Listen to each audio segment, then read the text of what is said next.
Kisah malaikat Jibril serta Mikail menangis waktu Allah melaknat iblis. Iblis adalah musuh bagi umat insan. Sepanjang hidupnya iblis telah bersumpah pada Allah bahwa ia akan berusaha untuk menyesatkan anak cucu Adam yang jauh asal jalan Allah supaya mereka mau menjadi pengikutnya serta menjadi orang-orang yang tersesat. Untuk itu, marilah kita lebih mendekatkan diri pada Allah SWT supaya kita tak terhasut sang tipu daya iblis.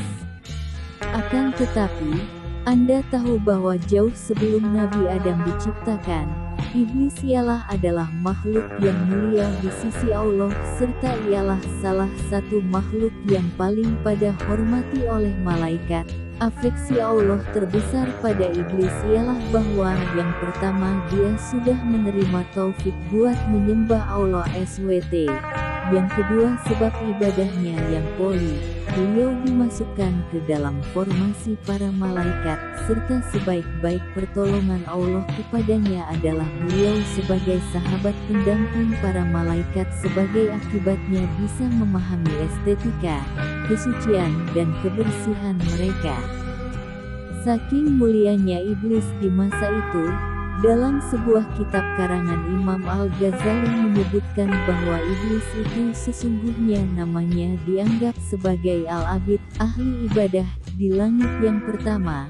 Kemudian langit yang kedua dianggap As-Zahid, lalu langit ketiga namanya disebut Al-Arif, pada langit keempat namanya merupakan Al-Wali, di langit kelima namanya dianggap Et-Taqi, pada langit keenam namanya disebut Al-Kazim, dan pada langit ketujuh namanya disebut Azazil manakala dalam Lauhul Mahfuz, namanya artinya iblis.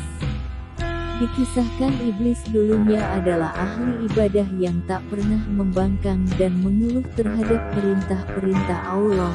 Ia pernah bersujud kepada Allah selama 1000 tahun lamanya serta ia sangat giat pada beribadah. Bahkan iblis pernah menjadi Sayyidul Malaikat, penghulu atau pemimpin malaikat, serta Khazinul Jannah, bendahara surga. Namun, usang kelamaan iblis sebagai sombong serta angkuh, dia menduga bahwa dirinya adalah makhluk yang paling tinggi derajatnya pada antara makhluk-makhluk Allah yang lain. Hingga di suatu saat ketika Allah baru saja membentuk Adam menjadi manusia, maka Allah memerintahkan iblis buat bersujud kepada Adam. Kemudian iblis mengatakan, "Adakah engkau mengutamakannya daripada saya, sedangkan aku lebih baik daripadanya? Kamu jadikan saya daripada api serta engkau jadikan Adam dari tanah." Lalu Allah berfirman pada iblis, "Saya membuat apa yang saya kehendaki." Oleh karena iblis memandang dirinya penuh keagungan, maka dia enggan sujud kepada Adam karena beliau merasa bangga serta arogan. Beliau berdiri tegak hingga malaikat terselesaikan bersujud. Saat para malaikat mengangkat ketua mereka mendapati iblis tidak sujud sedang mereka sudah terselesaikan sujud. Maka para malaikat bersujud kembali buat kali kedua karena bersyukur. Namun iblis telah dirasuki sang sifat jemawa serta sombong permanen enggan sujud. Beliau berdiri tegak serta berpaling berasal para malaikat yang sedang bersujud. Dia tidak ingin mengikuti mereka serta tidak pula beliau merasa menyesal atas pembangkangannya terhadap Allah. Lalu Allah merubahkan mukanya di asalnya yang sangat indah cemerlangan ke bentuk hina yang menyerupai babi hutan. Allah menghasilkan kepalanya mirip ketua unta, dadanya mirip daging yang menonjol di atas punggung, wajah yang terdapat di antara dada dan kepala itu mirip wajah simpanse, kedua matanya terbelah pada sepanjang bagian atas wajahnya. Lubang hidungnya terbuka seperti cerek tukang bekam, kedua bibirnya seperti bibir lembu, taringnya keluar seperti taring babi hutan dan janggut ada sebanyak 7 helai. Sehabis itu, lalu Allah mengusirnya berasal nirwana, bahkan dari langit, dari bumi dan ke beberapa jazirah. Dia tak akan masuk ke bumi melainkan menggunakan cara sembunyi. Allah melaknatnya hingga hari kiamat kerana beliau sebagai kafir. Meski iblis pada sebelumnya sangat latif cemerlang rupanya, memiliki sayap 4, poli ilmu, banyak ibadah serta menjadi kebanggaan para malaikat serta pemukanya, dan beliau jua pemimpin para malaikat karubiyin dan poli lagi, namun seluruh itu tidak sebagai jaminan sama sekali baginya. Waktu Allah membalas tipu daya iblis, maka menangislah malaikat Jibril serta Mikail. Lalu Allah SWT berfirman pada para malaikat, "Apakah yang menghasilkan engkau menangis?" Kemudian mereka menjawab, "Ya Allah, kami tidaklah aman dari tipu dayamu." Lalu Allah pulang berfirman pada malaikat, "Begitulah saya. Jadilah kamu berdua tidak safety dari tipu dayaku."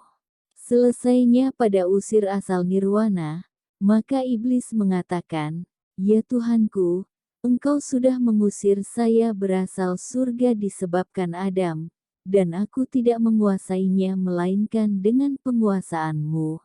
Lalu Allah berfirman di iblis, "Kamu dikuasakan atas dia, yakni atas anak cucunya, sebab para nabi merupakan maksum." Mengatakan lagi iblis, "Tambahkanlah lagi untukku." Allah berfirman, "Tidak akan dilahirkan seorang anak baginya kecuali tentu dilahirkan untukmu dua padanya." Berkata iblis lagi, "Tambahkanlah lagi untukku." Lalu Allah berfirman, "Dada-dada mereka adalah rumahmu. Kamu berjalan di sana sejalan menggunakan aliran darah." Mengatakan iblis lagi, "Tambahkanlah lagi untukku." Maka Allah berfirman lagi yang bermaksud, "Serta kerahkanlah terhadap mereka pasukan berkuda dan pasukan yang berjalan kaki.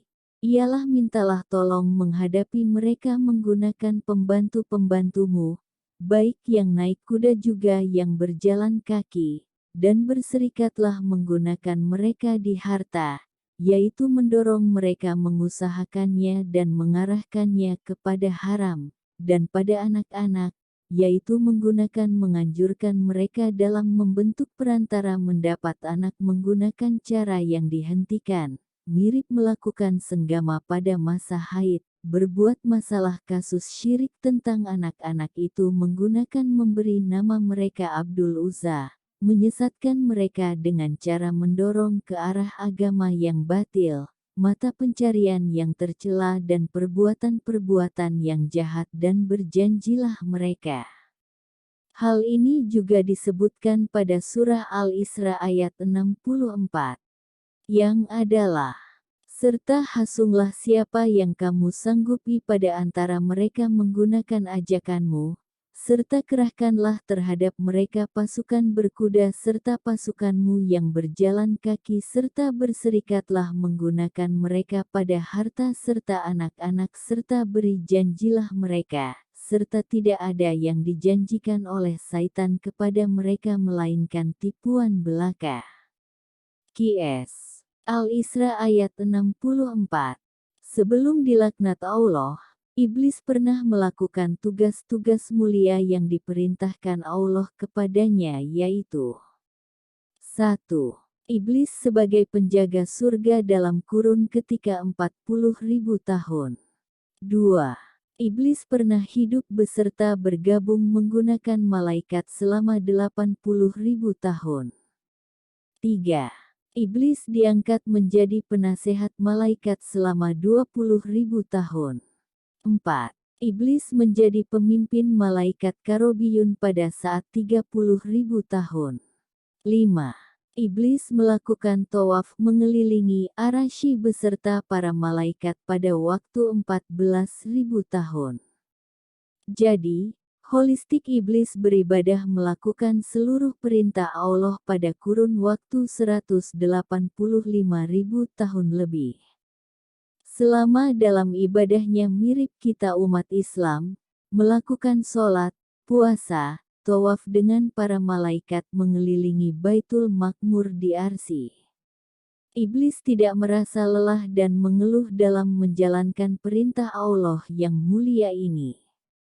Iblis menjalankan menggunakan tulus, tidak terdapat niat apapun kecuali karena Allah semata. Pada masa itu malaikat dan lainnya memberi gelar pada Iblis Al-Aziz, makhluk Allah yang termulia. Ada yang memberi gelar Azazil, Panglima Akbar malaikat. Menurut buku tafsir Munir dan Sowi, Iblis beribadah di Allah pada masa 80.000 tahun, tawaf di Baitul Makmur serta Arsy selama 14.000 tahun. Oleh karena itu di langit pertama sampai ke-7 Iblis begitu dihormati sang para malaikat. Malaikat pada penjuru alam semesta, asal bumi, langit, Baitul Makmur, Arsy, dan sebagainya, mereka semua menghormati pada Iblis sebagai makhluk Allah yang terhormat dan termulia, sehingga bila Iblis lewat di depan para malaikat, maka malaikat menghormati di Iblis, bagaikan penghormatan prajurit pada komandannya, pengawal istana di rajanya, sehingga terhormatlah nama Iblis pada penjuru alam semesta. Namun sayang, pada Lauhul Mahfuz, goresan pena Iblis terselubung rapi, tidak satupun makhluk yang memahami kecuali Allah. Tertera Al-Kafir Al-Malun. Iblis ingkar terkutuk pada sumber lain. Iblis pada mulanya bernama Azazil dan tinggal pada bumi. Azazil artinya jin yang taat kepada Allah dan memang Iblis sebenarnya artinya berasal golongan jin seperti di firman Allah.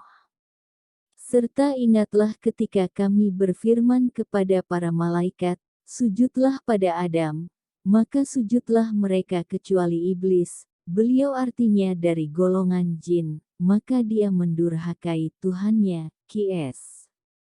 Al-Kahfi ayat 50.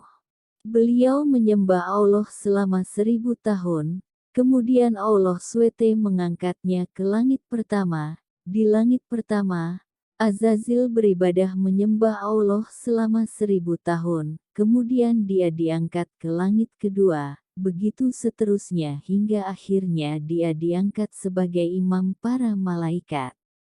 Apapun perintah Allah pada malaikat jua ialah perintah baginya, karena dialah imam para malaikat yang memimpin malaikat. Azazil ialah imam asal semua malaikat, Al-Muqarrabun, Imamul Jamil malaikat.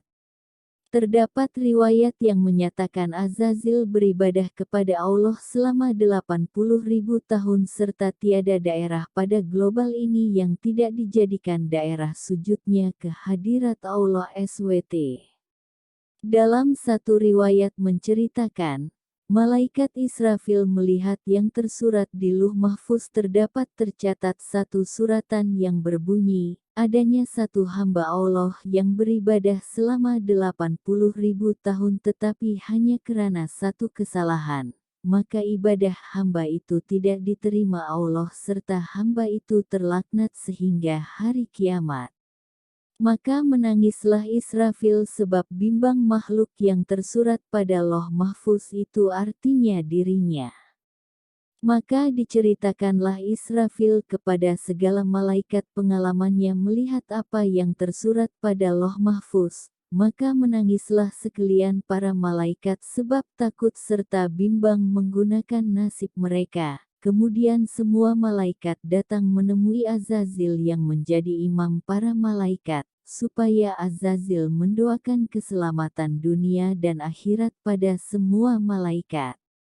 Azazil pun mendoakan keselamatan pada dunia dan akhirat kepada semua malaikat menggunakan doa, "Ya Allah, janganlah Engkau murka terhadap mereka, para malaikat." Tetapi Azazil lupa buat mendoakan keselamatan buat dirinya. Sehabis mendoakan semua para malaikat, Azazil terus menuju ke surga. Pada atas pintu surga, Azazil terlihat suratan yang menyatakan, terdapat satu hamba asal kalangan hamba-hamba Allah yang mukorobin yang telah diperintahkan Allah buat membentuk satu tugasan. Tapi hamba tadi mengingkari perintah Allah, kemudian beliau tergolong pada golongan yang sesat serta terlaknat. Kemudian Allah membentuk Adam alaihi salam, serta memerintahkan malaikat buat sujud menghormat kepada Adam. Azazil, menjadi imam para malaikat, sepatutnya lebih dahulu bersujud memimpin para malaikat, namun, beliau menolak, sebab dia merasa bahwa dirinya lebih baik berasal pada Adam. Ad interim para malaikat lain terus sujud tanpa dipimpin sang Azazil.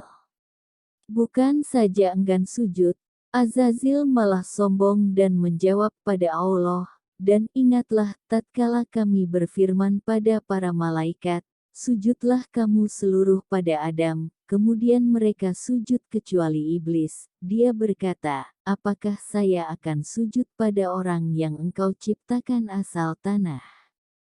Qs. Al-Isra ayat 61. Kesombongan iblis ini berpuncak di iri hati dan kedengkian iblis terhadap Adam. Beliau tidak terima sebab Allah akan membentuk Adam menjadi khalifah pada bumi, sebab ia merasa lebih mulia asal Adam yang diciptakan berasal tanah, sedangkan beliau lebih mulia karena diciptakan asal bara. Beliau durhaka kepada Allah, takabur dan lupa akan dirinya di mata Allah. Tidak seharusnya ia membangkang perintah Tuhannya. Maka sesudah itu, iblis akhirnya diusir dari surga. Namanya dirubah menjadi iblis dan dia bersumpah akan menyesatkan manusia di bumi. Beliau iblis mengatakan, terangkanlah kepadaku inikah orangnya yang kamu muliakan atas diriku. Sesungguhnya bila engkau memberi andal kepadaku sampai hari kiamat, niscaya benar-benar akan aku sesatkan keturunannya, kecuali sebahagian kecil. Qs. Al-Isra ayat 62. Kemudian Allah berfirman, Tuhan berfirman, pergilah, barang siapa pada antara mereka yang mengikuti kamu, maka sesungguhnya neraka jahanam ialah balasanmu semua, menjadi suatu pembalasan yang relatif. Qs. Al-Isra ayat 63. Asal kisah ini kita mampu mendapatkan pelajaran bahwa iblis yang dulunya adalah pakar ibadah dan makhluk Allah yang mulia sekalipun mampu menjadi makhluk yang dilaknat sang Allah karena kesalahannya. Buat itu, usahakan kita menjauhi sifat-sifat iblis seperti sombong.